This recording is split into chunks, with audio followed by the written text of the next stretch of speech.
Joe Arridy. January 6, 1939, in Cannon City, Colorado. 23-year-old Joe Arridy walked between Warden Roy Best and Father Albert Schaller on his way to the gas chamber.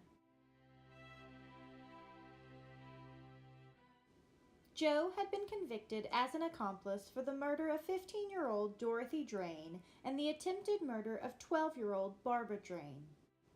Joe was smiling as he entered the gas chamber and was strapped down.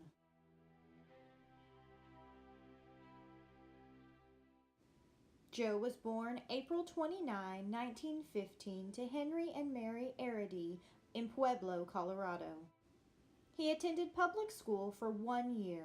The principal said that Joe couldn't return to school because he couldn't do the work that was required of him. This was because Joe had an IQ of 46. At the age of 10, Joe was committed to the Colorado State Home Training School for Mental Defectives in Grand Junction, Colorado.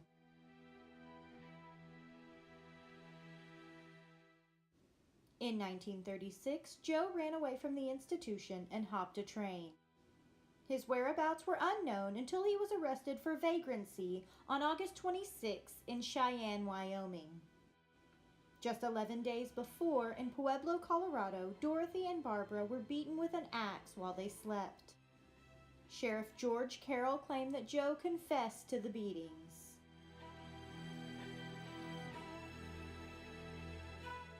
The police had already arrested Frank Aguilar for the murder of the young girl. Frank was tried and convicted of the murder and attempted murder. Frank was sentenced to death. Joe was never mentioned in Frank's trial. On April 17, 1937, Joe was found guilty as an accessory to the crimes and was sentenced to death. He was sent to Colorado State Prison.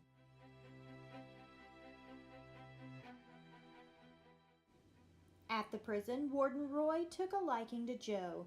He called him the happiest man who ever lived on death row. Roy brought Joe books and toys. Everybody liked Joe. They would play his childlike games with him.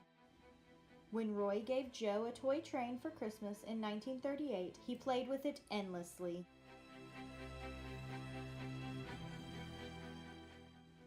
In January 1939, Joe's time was up. The Colorado Supreme Court held up the conviction and Joe's death sentence was to be carried out. On January 6, Joe was offered a last meal, but both the warden and Father Albert knew that he didn't know what this meant.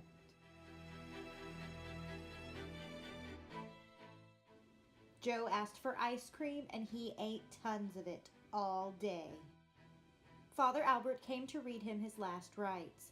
Joe asked to take his train with him to the gas chamber. When it was explained to Joe that he wouldn't be coming back, he said, "No, Joe won't die." The men walked Joe to the gas chamber and the deed was done. On January 7, 2011, Colorado Governor Bill Ritter granted Joe a full pardon for his crimes.